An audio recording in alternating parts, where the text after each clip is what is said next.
Thanks to the trailer that we had in Dragon's Dogma 2, I can happily finally say that it is going to be an amazing game. It is going to be gorgeous. Many of the things that we love from the previous game, they were confirmed thanks to the trailer, and we did get confirmation about several different things that we are going to be discussing about in this video. So, what is up, you damn gorgeous and beautiful gamers? Welcome back to the Role-Playing Games. This is Mariel Call 98, and I would like to discuss about RPGs. If you like the content, a like and a really super appreciated. And also believe that you're a gorgeous and beautiful person. You're indeed a gorgeous and beautiful person, so let's get right into it. First and foremost, a new place, new kingdom, or new territory. Now, this is not confirmed per se, but I do have a whole new theory about this not being necessarily on Grancis. It is going to be that video on a video card at the end of this video. So if you want to go ahead and watch that, then me by guest, you're very much welcome to do so. I'm just going to point that out right out of the back, that this is probably not going to be in Grancis. It is probably going to be a new territory. It's probably going to be on an entire new empire. So that is something to have in mind. We have a new race. This is something quite looking like the Khajiit from the Elder Scrolls universe, although you do have to have in mind that this one looks a little bit more lion, and also this might just not be the only race that we are going to have. Elves and orcs were supposed to be data mined from previous entries of the game. They never made it to the final build of the game.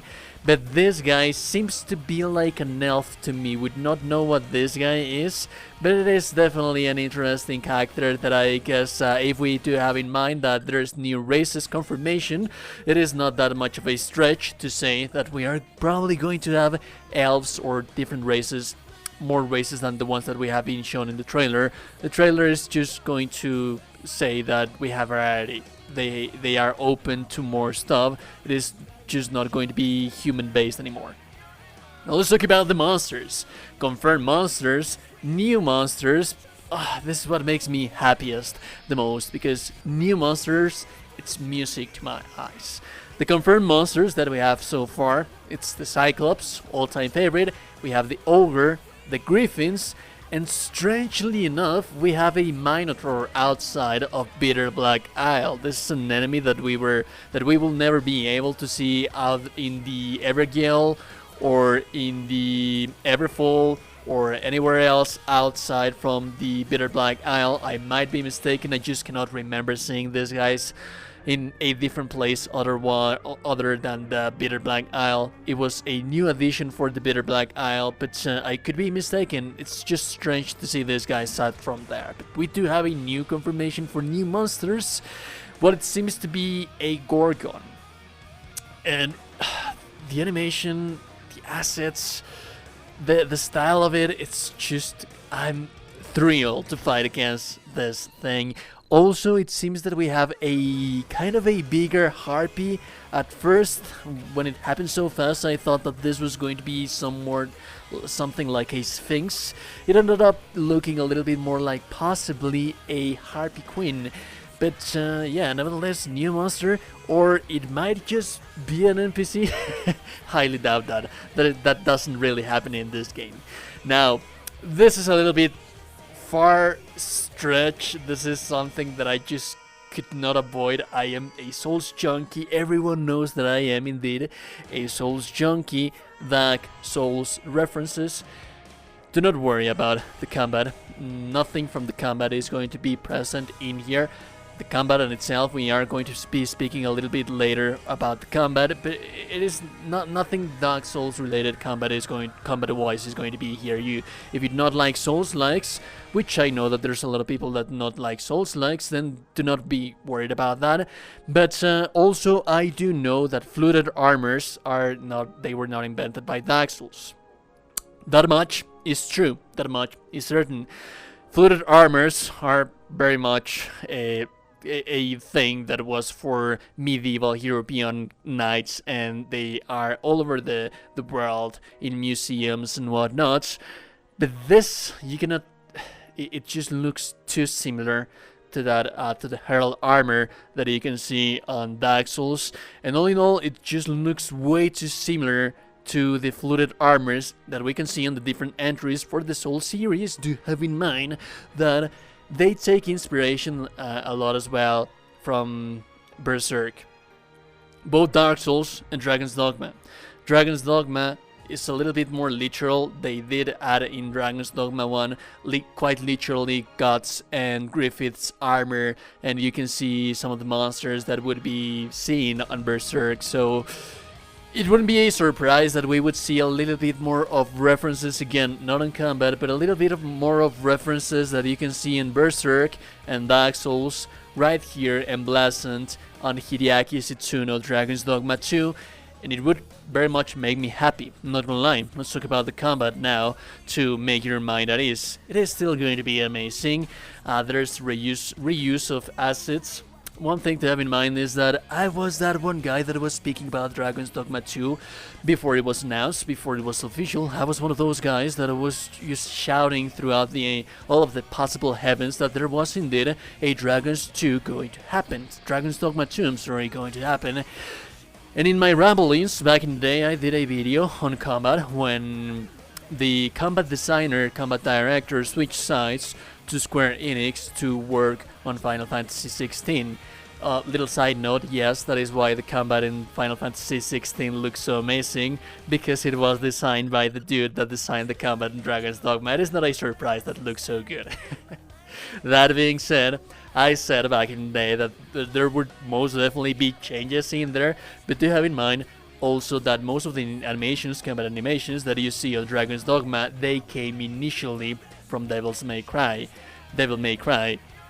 And then some of the battle animations that you would see on Dragon's Dogma, mostly the mage animations, sorcerer's animations, would make their way all over the way to Devil May Cry 5, which is the animations that you could see on Virgil's.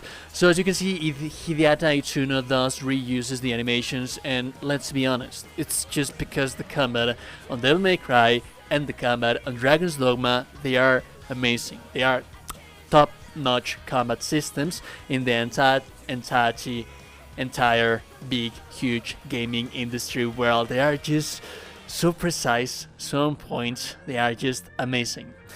So yeah, the combat is still going to be that mixture between Devil May Cry and Dragon's Dogma.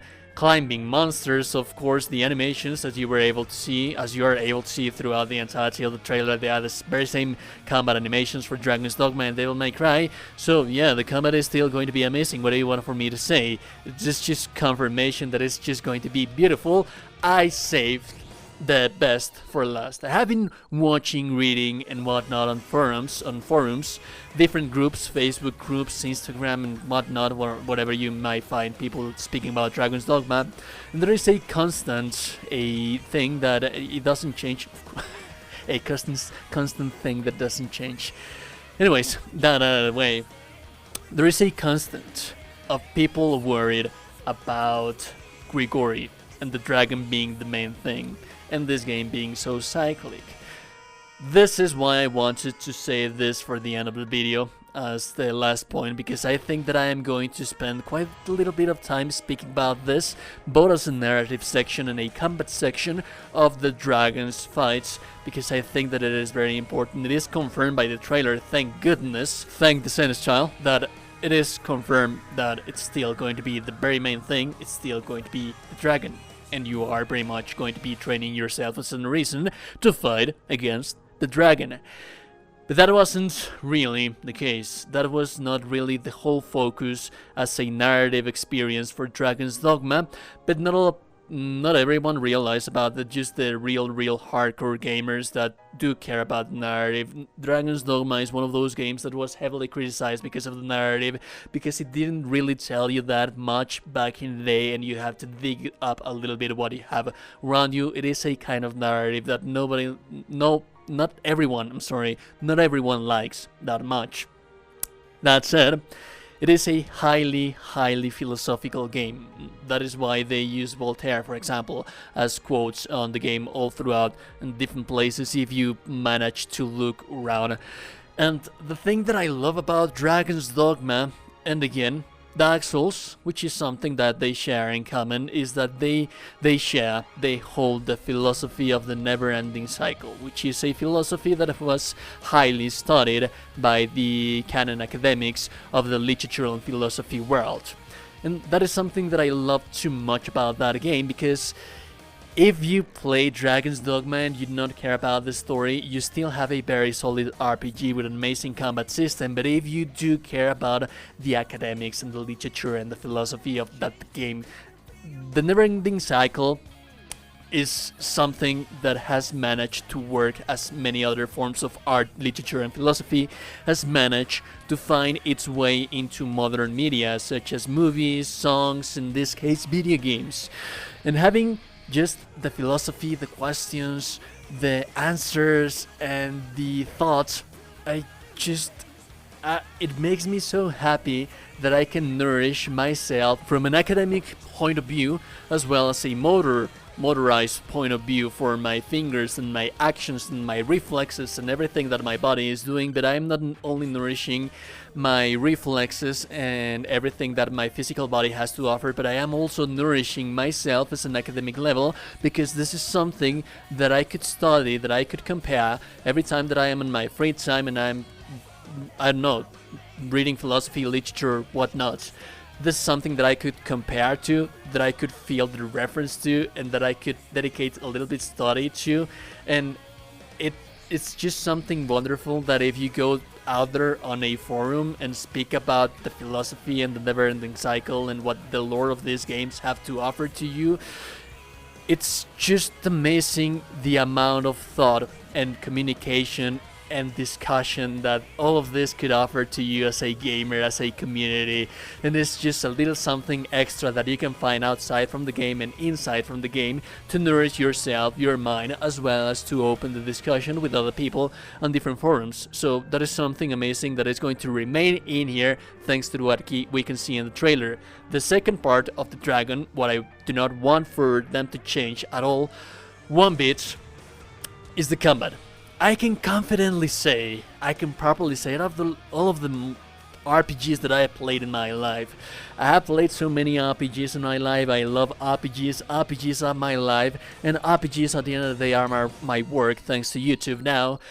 And I can confidently say that a game from 2012, it still holds the coolest, most amazing, enjoying, engaging dragon fight in the entirety of video gaming history. And yes, I am comparing this to all of the boss fights, dragon fights that you have in Souls games, that you have in Capcom, Monster Hunter.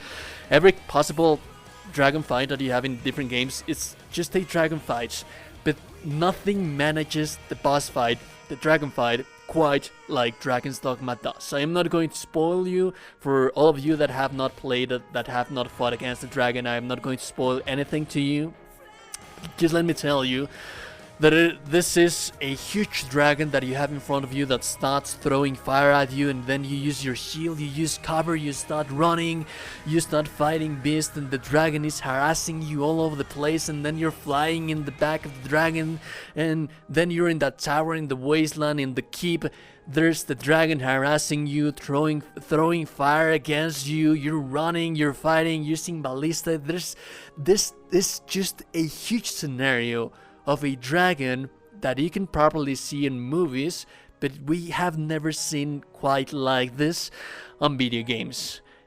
And the fact that you can play the fight against the dragon mano a mano and still be able to fight against the dragon while you're running away, while you're just exploring those decayed corners of that depraved fortress that's just in there, ominous and dark. I get excited just talking about the dragon against the Grigori fights. It is just so amazing. And since this is a cyclical thing where you have the philosophy, it is also something that we were able to see in the trailer, which did look very similar to what we see on Dragon's Dogma 1. We are still going to be able to fight Grigorian the same way that we were able to fight Grigori, with the huge difference that we now have more technology. It is not just about the graphical power, but if they were able to do that amazing boss fight, dragon fight, which I regard to be the most amazing dragon fight in the entirety of gaming history. Imagine what they are going to do with Dragon's Dogma, with the Dragon's fight in Dragon's Dogma 2. I cannot even fathom the thought of how this fight is going to be. I'm just so happy about it. And you can notice, I think that you can notice my excitement. But that was it from me, guys. If you like the content, so liking the video is super appreciated. And also, you're a gorgeous and beautiful person. You are indeed a gorgeous and beautiful person. Subscribe to the channel. Liking the video is very appreciated. Subscribe to the channel before you close the door. And I'll be seeing you goddamn gorgeous and beautiful people in the next one. Have a beautiful day. And goodbye.